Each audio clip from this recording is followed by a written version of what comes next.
Bismillah wa salatu wa salam wa rasulullah wa ba'd. In the name of Allah, may the peace and blessings of Allah be upon his last and final messenger.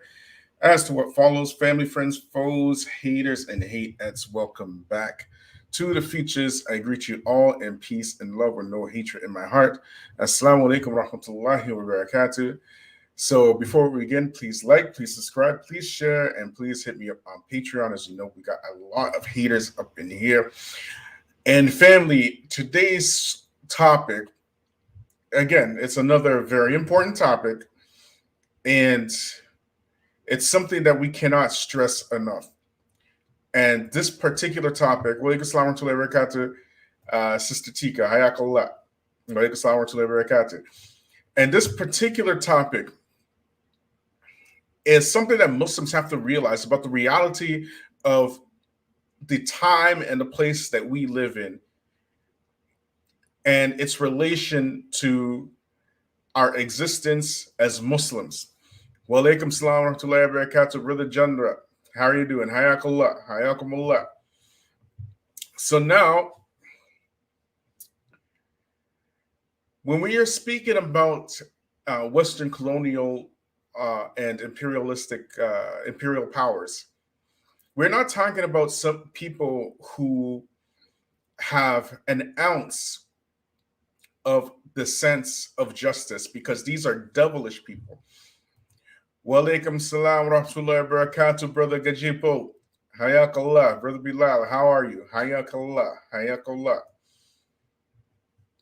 So these people that we are dealing with, they are some of the most wicked people in human history. And these are the people that even the Prophet, he himself prophesied about. You know, these wicked, evil people coming in the last days. So what we have now, we have plenty of situations where they are showing you exactly who they are. Those of us who are from the diaspora, who are descendants of slaves, we know them very well, very well, very, very well. And y'all who just got here, okay, keep praising these wicked satanic people, and you don't know who they really are. So before we get into the main meat of the argument, you know, I'm going to take you back to just like a couple of years ago, okay, not very far, because for every situation like this, we can find so many situations like this. Barakallah feek, Sister Tika. May Allah reward you, multiply it for you 1,000-fold, and give you genital firdaus, and erase your sins by it. Ameen. Everybody say ameen. Everybody say ameen. So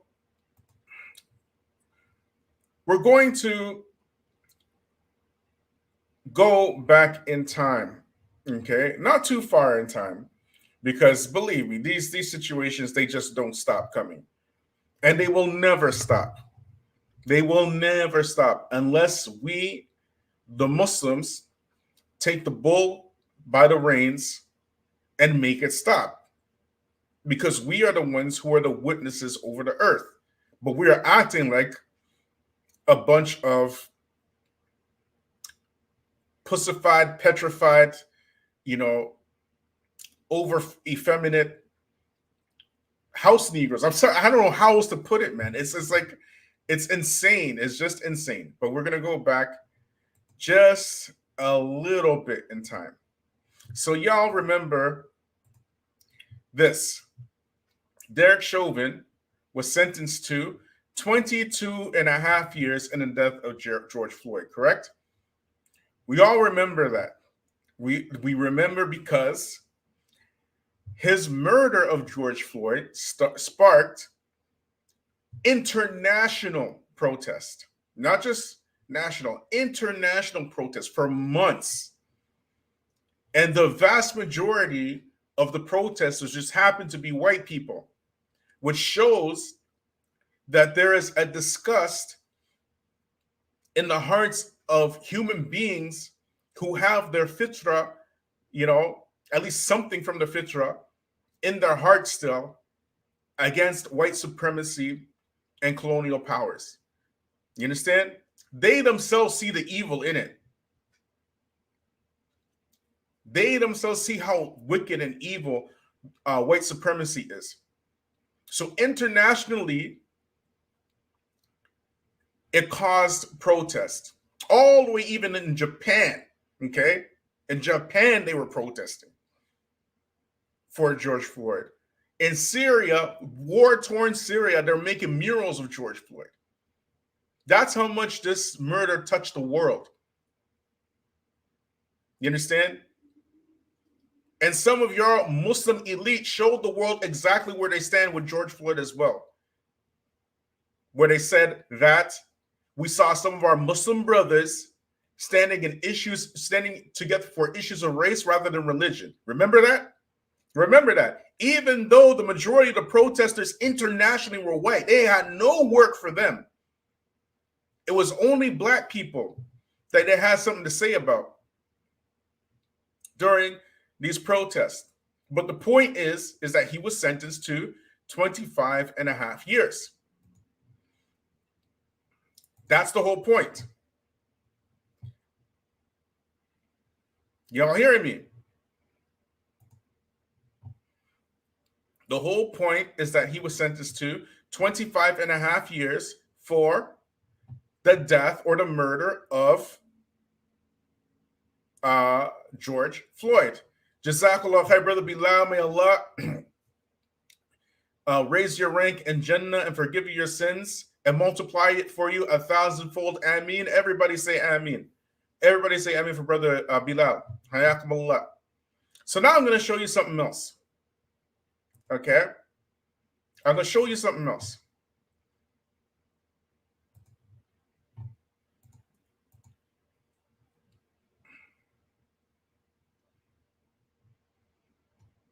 One second, y'all. Let me find it.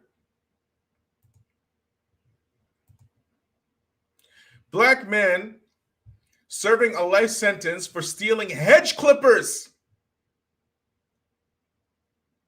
He stole hedge clippers.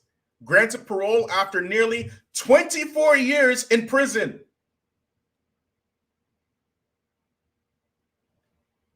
Y'all hearing me? This man,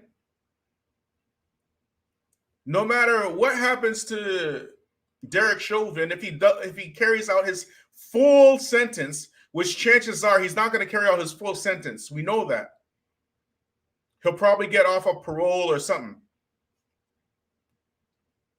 But with that 22 and a half years, even if he did, it would not equal the 24 years that this black man spent in prison for stealing hedge clippers. Y'all hearing me?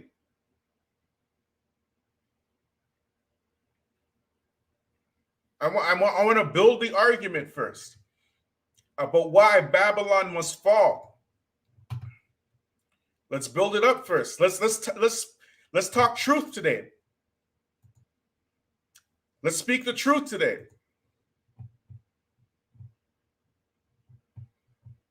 Y'all hearing me?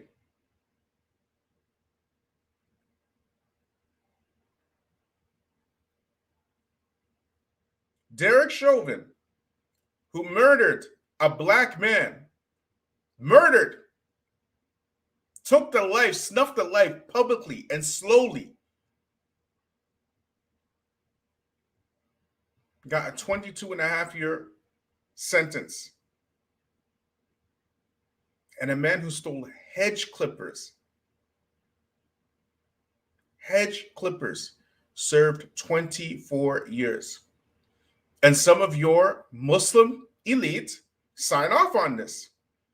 Because the Prophet Muhammad, he would sign off on that, right? He would say there's no problem with that, right? They come to you with all these excuses and all this work for black people, and then they say sincerely signed Prophet Muhammad, because they put themselves as representatives of the Prophet, saying that, yeah, this is okay over here.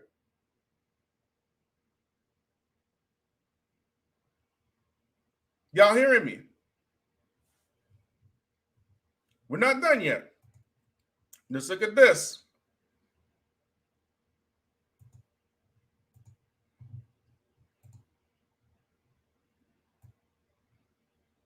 And that's why Brother Bilal, he always tells you, you don't know who you're talking to at the end of these screens.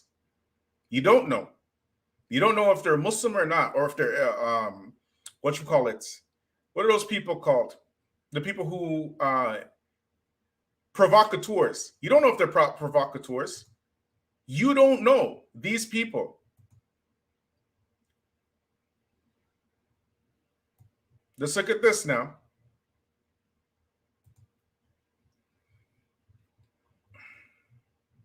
Here's a perfect example of how the justice system screws over black people. This is from Vice News.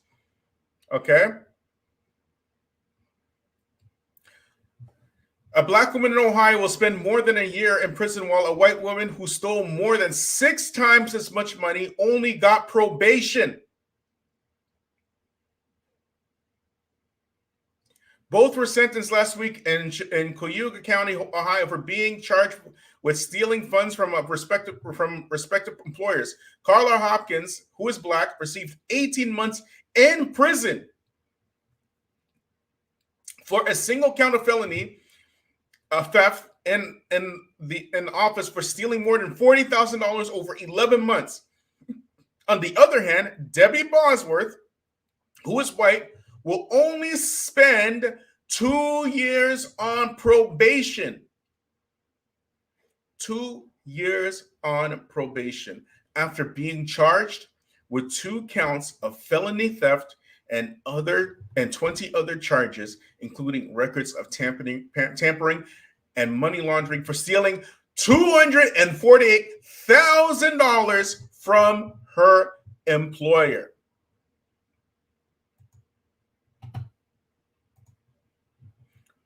Where are those who are defending Zaddy? Where are they?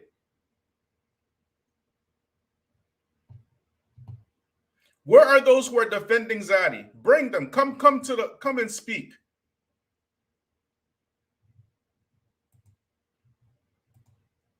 Those who want to defend Zaddy, come and speak. Where are you? See, y'all have all kinds of things to say in the face of black people. The one who's inflicting racism, you tell us to give them excuses, and you have no excuses for the victims of racism, not a single one. And we're here to tell you the religion you follow and originally we follow is not the same religion. We know what the Prophet Muhammad sallallahu his stance was for justice. We understand it. You have no stance for justice.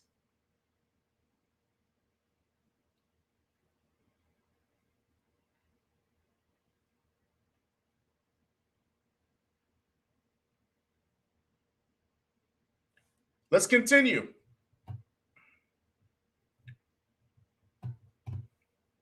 How many of y'all remember this one? Let me show you.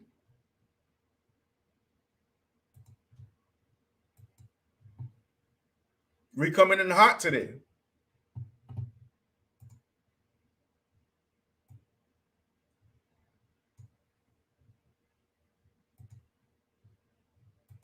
Y'all remember this? This is one of the saddest cases. I've seen a lot of these cases. Obviously, I've seen a lot, right? But this one right here was probably one of the saddest cases I've ever seen. This case right here, if inexcusable had a picture, it would be this one right here.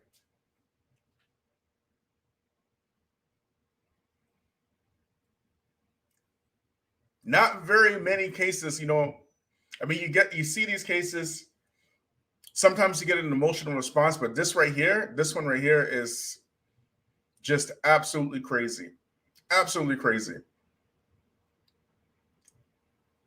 Rittenhouse defense renews focused on the case of a 17-year-old who killed her abuser. In the aftermath of Kyle Rittenhouse's acquittal in Kenosha, Wisconsin last week, advocates are turning back to the case of Crystal Kaiser, who is also arguing it was self-defense when she killed her adult sexual abuser. He set his house on fire and stole his car in 2018. Kaiser, who was 17 at the time, is accused of shooting Randall P. Voller II in the head. Voller, who had previously been arrested on child sexual assault charges. Kaiser was released from jail in 2020 after a group of such as the Chicago Community Bond Fund raised money to pay her $400,000 bond. She is still awaiting trial. Prosecutors say the killing was premeditated. Are you hearing this?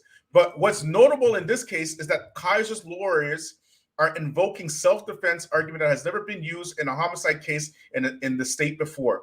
Originally, Kenosha County Circuit Judge David Wilk said that Kaiser could not use the affirmative defense argument in this case because it involved homicide.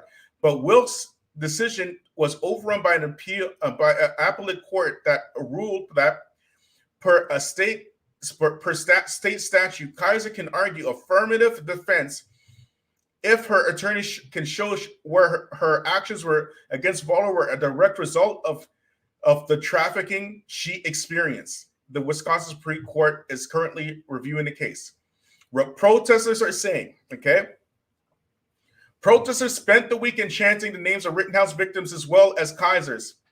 The argument is that Rittenhouse successfully argued his claim of self-defense, then Kaiser's claim should be to have the same outcome. Crystal Kaiser was building a Kenosha advocating for justice, the Democratic State Republican Bowen said, and we didn't hear any of y'all, and we didn't hear anybody was out making noises for Kyle Rittenhouse. Did you get that? Did you get that? Kaiser's case also brings up a test of how the law can oftentimes not apply equally to everyone, particularly Black girls and women like Kaiser. Charlene Grace, who was the former director of the Chicago Bond Fund, that Kaiser's case in particular is important to highlight. Okay, for those of you who don't know the background of this case, okay, let me get into the background.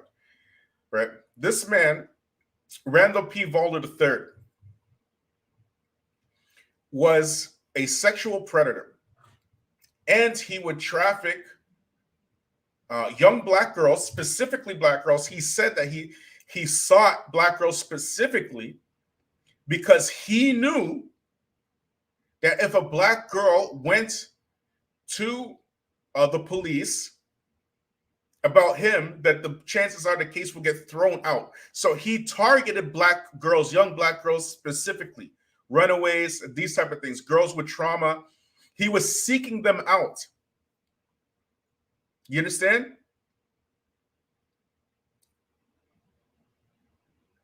Then he would abuse them.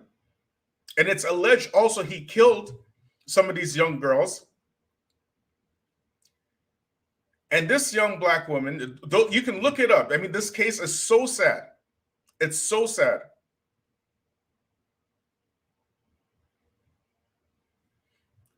Miss Kaiser, Crystal Kaiser,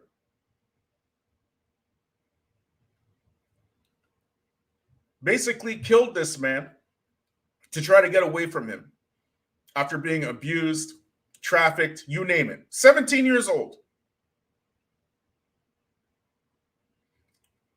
After all that, and the ironic thing is that not only is this individual, Randall P. Voller II, or the third rather,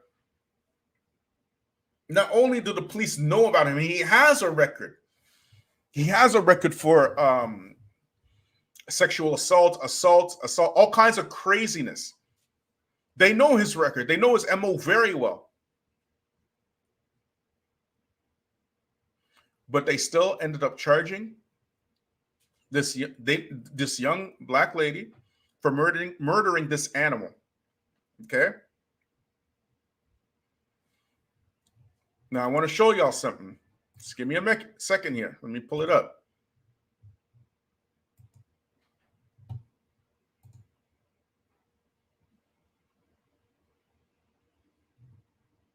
Just give me a second here, y'all. That case right there, the Crystal Kaiser case, if you look it up, Walaikum salam wa rahmatullahi wa barakatuh, brother reactionary. Hayakallah. Hayakallah. May Allah reward you and bless you. Ameen. If you look up, just all of you go look up Crystal Kaiser and read that case from the beginning. So I promise you, some of you will actually cry. No doubt. I promise you, you will cry with that case. No human being can read the details of that case and not feel something.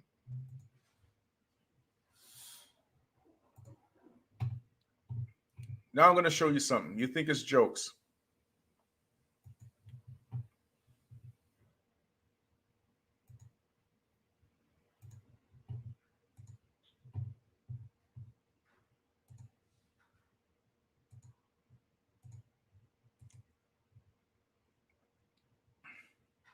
Turning Point USA, the group that attempted to start a chapter at Taft High School in CPS and has a presence of more than 2,500 high school and college campuses in the U.S., including 3 in Chicago area, has confirmed Kyle Rittenhouse will speak at its upcoming America Fest 2021 rally.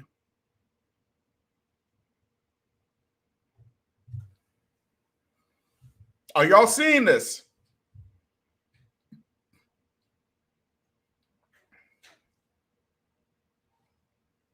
You see, y'all don't know these people like we do. They reward their killers and their murderers.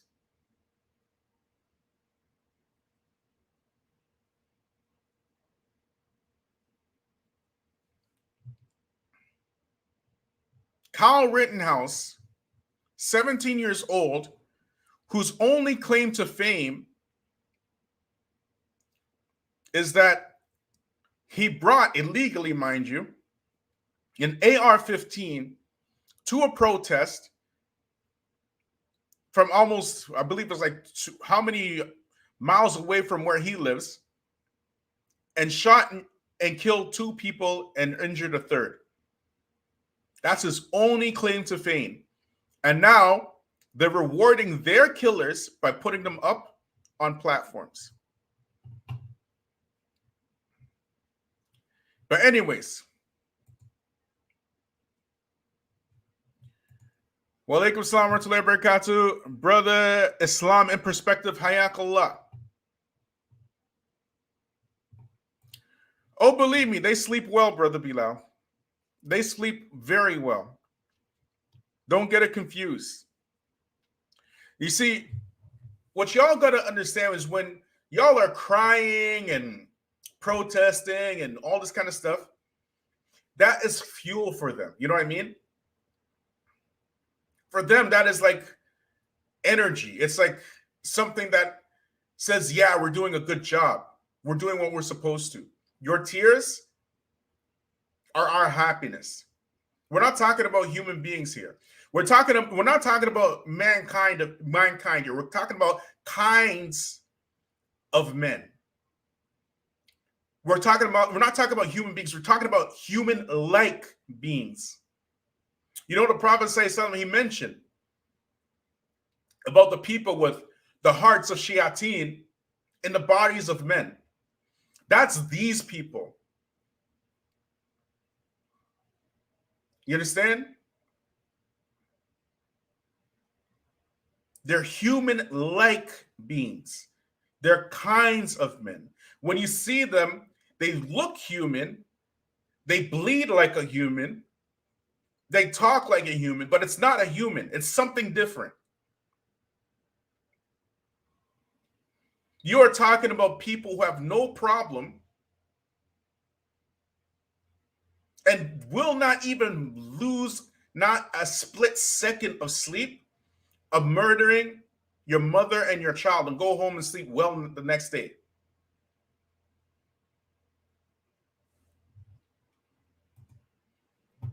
Shayateen, those far removed from Allah's mercy and forgiveness. These are these types. These are these types. You understand?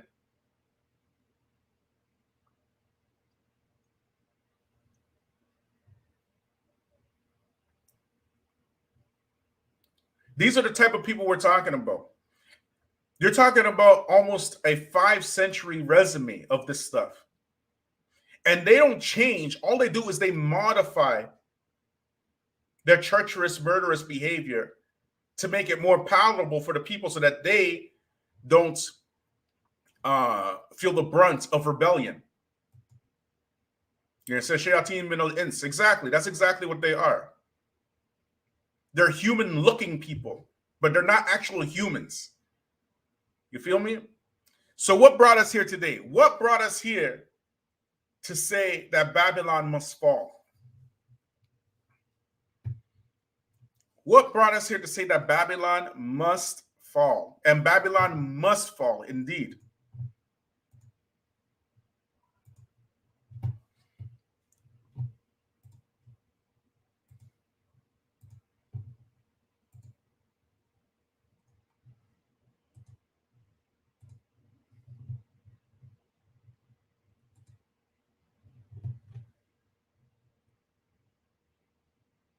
Years. That's how long a 26-year-old was sentenced today for an accident and crash that led to a fire on I-70 in 2019. 4 people died. Rahel Aguilera Medeiros was driving a semi-truck when it slammed and stopped into traffic in Lakewood. A jury found him guilty of 27 counts, including assault and vehicular manslaughter, And the argument from family members and the prosecution was never that he intended to kill people that day, but that he made too many reckless mistakes. Here's 9 News reporter Katie Eastman. So mind you, this man got 110 years for a traffic accident. An accident.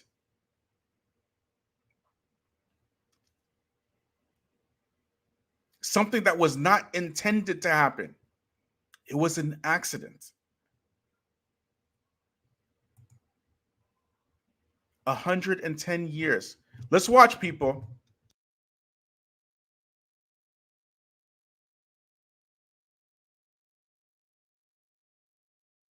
Courtroom 130 was a tough place to be for 2.5 hours on Monday afternoon. The mother of Rahel Aguilera Medeiros cried out as the truck driver entered to begin his sentencing hearing. These families have a hole in a place that's empty now. Inside this room, heartbreak in every corner from the families of 4 people who were killed when Aguilera Medeiros lost control of the semi he was driving and crashed into traffic in April 2019. Miguel Arellano, Bill Bailey, Doyle Harrison, and Stan Politano died. And I know that I don't get to have my dad for the rest of my life, but I hope that the defendant's son can have his dad for the rest of his life. And it is exhausting to actually. That's one of the victim's relatives. I hope that the defendant's son can have his son, the defendant's father can have his son for the rest of his life. You understand? She's showing mercy to the defendant. Let's keep watching. Make the decision to stay alive every day. The decision to stay alive. I take the responsibility, but it wasn't intentional. Aguilera Medeiros said he didn't understand why God made the decision to keep him alive. I would have preferred God taking me instead of death, because this is no life. People in Is that the speech of a criminal? Is that the speech of a killer, of a murderer? Does a criminal speak like that? Compare that to Kyle Rittenhouse Grammy award-winning acting that he did at his trial, trying to fake cry and fake tears and all kind of stuff. Watch the two. Watch the two, compare the two, and see if there's a difference. In this room spoke of life and loss, even forgiveness. I'm not angry at you. But the law had the last word. Because I will state that if I had the discretion, it would not be my sentence. The sentence puts Aguilera Medeiros in prison for the rest of his life. Courtroom 130 was a tough place to be on Monday, but the hearts inside it will stay broken. So this judge that if he had the discretion, it wouldn't be his sentence, correct? See, the problem is, especially with y'all Easterners, anything that white people tell you, you believe them. We know these people a hell of a lot better than you, okay? I'm not mad at you. And if it were my choice, I wouldn't give you this sentence. But the law dictates that I have to give you this sentence because you believe that? If you believe that, you're as dumb as you look in the mirror, man. Thank you. Thank you, MK Frazier. The devil is a liar. The devil is a liar. Thank you, Tika. He's a devil. Yes. Oh, now y'all starting to see it. Now y'all starting to see it. The devil is, in fact, a liar. Now, why do you think that he got that 110-year sentence? Because it's the law, right? It's the law. Why? You tell me why you think he got that 110-year sentence. Because it's the law?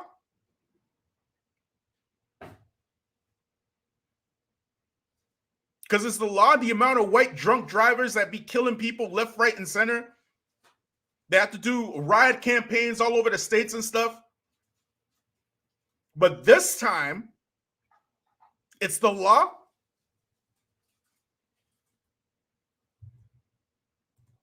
That's the only reason. But Bilal, how can you be so sure? How can you be so sure, Bilal? I mean, it could be the law. Give them the benefit of the doubt. I mean, give these devils the benefit of the doubt. Let's talk about the law for a second, okay? Let's talk about the law. Okay? Y'all ain't ready for this. Y'all ain't ready for this.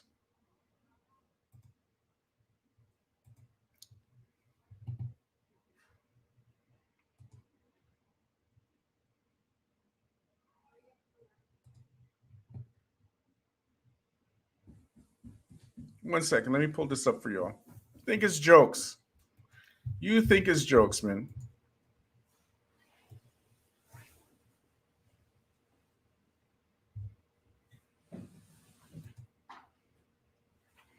You want to talk about the law for a minute? Let's talk about it. Come on, let's have a discussion. Tony Weekly sentenced to jail time and probation. Tony Weekly? Who's Tony Weekly? Why did he get jail time and probation? This is when? July 20th, 2018. Not very long ago, correct?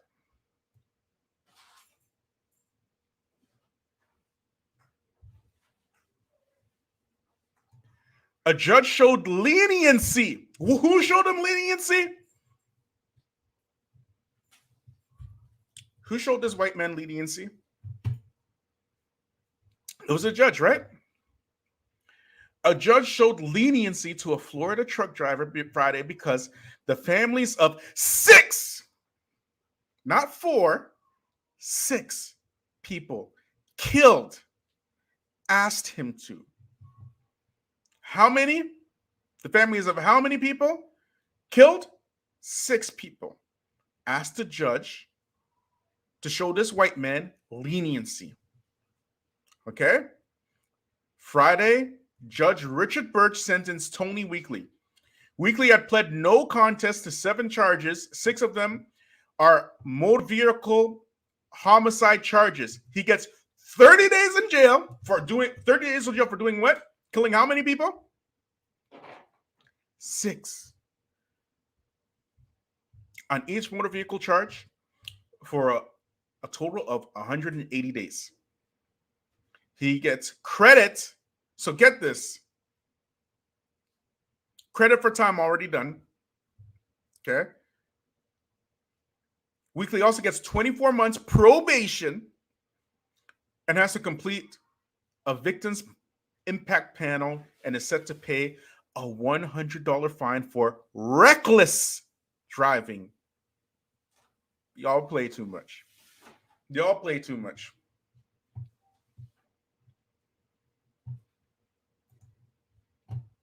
You think it's jokes.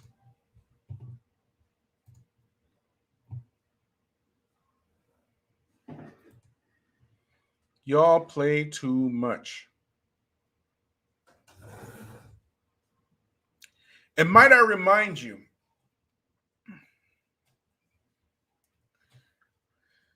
that Lyndon Johnson, at the end of the 68 riots, ordered what is known as a Kerner Commission.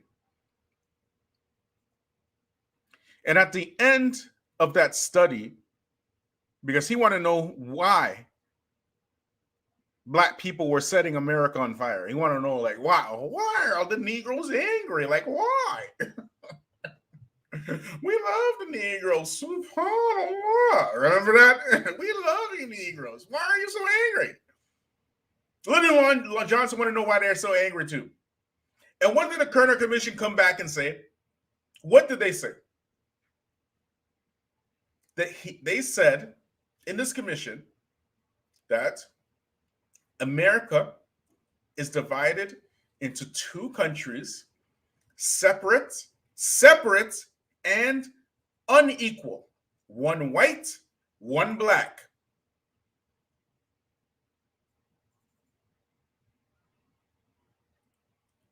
And much of this is due to the lack of economic stability and the intentional debasement of the Black community from the government. And in order to fix that problem, it's the Kerner Commission. Look it up. You would have to invest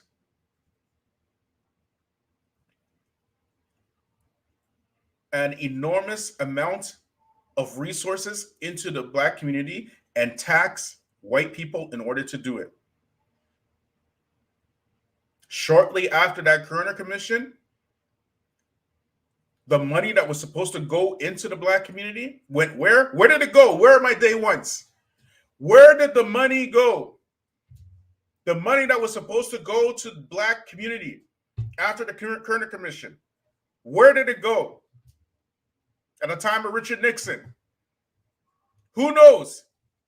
Put it in the chat, please. My day ones.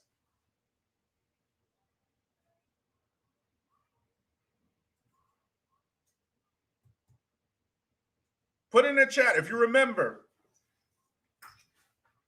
Who knows where that money was supposed to go? Y'all play too much. Why was Martin Luther King assassinated? The real reason.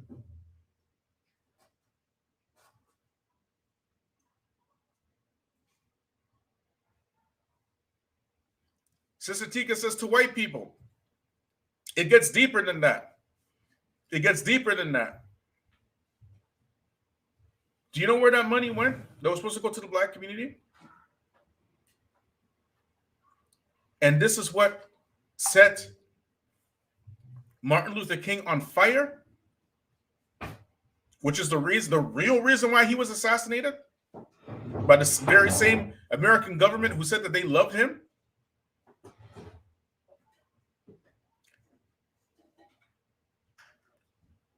That same money that was supposed to go into the Black community, Richard Nixon sent it to Vietnam to fight communists in Vietnam. That's where that money went. And that's when Martin Luther King started going on fire. And that's when he started talking about we're going to Washington to get our check. And he started talking about Black economics. And he started talking more like Malcolm X. It was that time. Now, 2021, America is still separate, still unequal, still two different countries. Black people are intentionally pushed into a minority status while being locked out of programs that were specifically meant for them. And at the same time, we find a pickup or a ramping up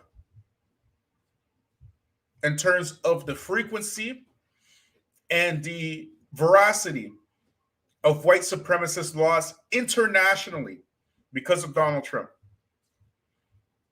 The fear of them coming out openly with their white supremacist agendas, that veil is gone. You're seeing them clearly. And you're even seeing Muslims side with white supremacists openly. So we have this Quran here, and Muslims are looking at it like, what's this thing? What's this thing? What's this thing? What is this book here? They're seeing all of this go around. They can't say anything about it, but they got all this work for everybody who doesn't deserve it and nothing to say against their oppressors. Babylon must fall. Assalamu alaikum, Sister Rabia. How you doing? Well, alaikum salam wa rahmatullahi wa barakatuh. I don't know if you heard about this new bill or not, but it's in relation to what you're talking about. So I figured I could bring this up. Okay. That Joe Biden is basically stopping corporations from dealing with China on the basis of any goods that are made with basically slave labor. Mm-hmm. And I figured, like, how ironic is that? How ironic is that you are trying to stop people from taking advantage of other people's in their country for corporations to take advantage of the fact that they may have slave labor picking cotton or creating Nike shoes or whatever it is, but yet you still wouldn't give Black people reparations in the United States. You give them a stupid holiday, but you still wouldn't give them reparations for the same thing that you're trying to stop overseas. How ironic. Well, they're not trying to stop anything. All they're trying to do is stop China. It has nothing to do with slavery. You got to remember, these people sign off on slavery. They themselves, of course, they themselves. But even the language that they're using, it's so. The words I want to use, I really can't. Yeah. But other than to say that it's asinine. Situation is to thwart the progression of China in terms of a geopolitical war. You got to remember, warfare is not just weapons, and people, and especially most of them, I don't know, like, why the slowness. You understand? Warfare is economic, it's science, it's educational, it's whatchamacallit. It's done through propaganda. Before Adolf Hitler picked up weapons, he fought warfare on the propaganda front. He won that first, then he ordered the people to pick up weapons. Right? This is the art of warfare. You understand? So this right here, it's only because of China's bolstering their whatchamacallit. They're more belligerent in trying to get power in that region. Right. And not only in that region, but in other countries as well. China's outsourcing their funds into Africa, Asia, everywhere across the globe. If they can buy it, they'll take it. Right. And in my opinion, that's the only reason why America pulled out of Afghanistan to begin with. It was because of China. Yeah. It had nothing to do with Afghanistan. These people, but again, some slow Muslims, right? Of course. The Taliban, they won. You won what? Like, what is you talking about, man? You know what I mean? Go ahead. But I was gonna say it baffles me that, especially when you look at was it the Prime Minister of Pakistan that was, oh well, we have a lot of money invested in China, so it's okay that they kill the Uyghurs and everything else. Yeah. But you want to come here and complain when you're being quote unquote oppressed by other people who are not Muslim because you're Muslim, but you're oppressed. You're okay with oppressing Muslims yourself. That's right? That's another big reason why I have a big problem with this Islamophobia thing. Because first of all, I don't see Islamophobia as a thing. I see it as a means to make Muslims into this type of ethnic group, almost like an ethnic group, an ethnic identity, in order for certain lobbies to get the biscuit. But the thing is, with this whole Islamophobia title, by playing this Islamophobia card, is actually you make the Muslims even in a more weak state. It doesn't garner strength for the Muslims at all. Period. But go ahead. Even when it comes to the term Islamophobia, they're not thinking about you or I. They're thinking about brown people from other places. Because when you think about Islamophobia, you don't hear black people talking about Islamophobia. You don't hear white people. As a matter of fact, I don't think I've ever heard a black person ever even say exactly. Not the white Muslims, not the black Muslims. The only people that you hear about it, and again, it's about the bag, because you then lobby for this term of discrimination, quote unquote discrimination, and then you get funding for it. Like it's so. But when you do that now what you do is that you put Muslims in a position where they're not trying to be independent. Their only goal and strategy is to assimilate. And that assimilation requires that your enemy, you know what I mean, doesn't make fun of you or whatever. Like whatever this Islamophobia is not even defined anyway. But this brother Jandra, he sent me an email and he sent me a Facebook video about this lawyer. I can't play the video, unfortunately, because it's a lot of swearing, right? But in the video, this lawyer, she's a black lawyer from New York, and she says that if a prosecutor wants to get a conviction on a case, they will get it. Because, of course.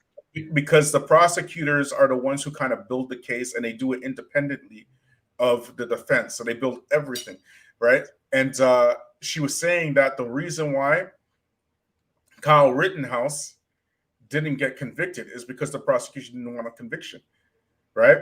Otherwise, it would be an easy conviction, but they didn't want one, So I just wanted to mention that part, and maybe I'll for sure edited version. You know what I mean? But Jazakallah khair, Sister Rabia, for coming in. Yeah. reward you. I mean,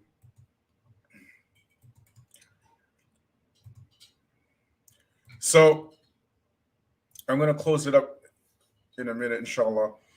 But again, this idea of assimilation, of Muslims and a system like this, it's like asking Bani Israel to legit go and assimilate with Fir'aun and his system. Not using the system of Musa, not using the Torah or anything like that. No, let's see what we can work out with Fir'aun under his rulership. That's what y'all are doing. That's why I said, you're looking at this book, Quran, like what is this thing? Because you're living under these people. You see all the devilish things that they do. Not just here in the West, but in your own countries. They screw up your own countries. You come over here, you know what I mean? And you start booty shaking and butt shaking for them, talking about how good and just they are. And these are Pharaonic people.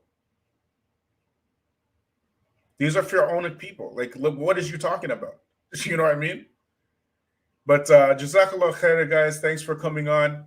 Hayakumullah. And I want to thank everybody who donated generously to the channel. Please hit me up on Patreon as well. I'm going to be revamping the channel in the next coming weeks. We're going to be getting rid of a bunch of videos, the older videos, and we're going to try to change the direction of the channel as well, because we got to get out of this state of always talking about this stuff and actually do something. You know what I mean? There's so much work to do, so much. So now is the time to get the legwork and the footwork. So invite your friends to the channel. You know, share the channel. Make sure you subscribe if you haven't subscribed. I know some of you are complaining that you keep getting kicked off the subscription, right? And you have to keep subscribing over and over again. Please do keep doing that, okay? Please keep doing that, right? Hayakum Allah and Salaam Alaikum wa rahmatullahi wa barakatuh.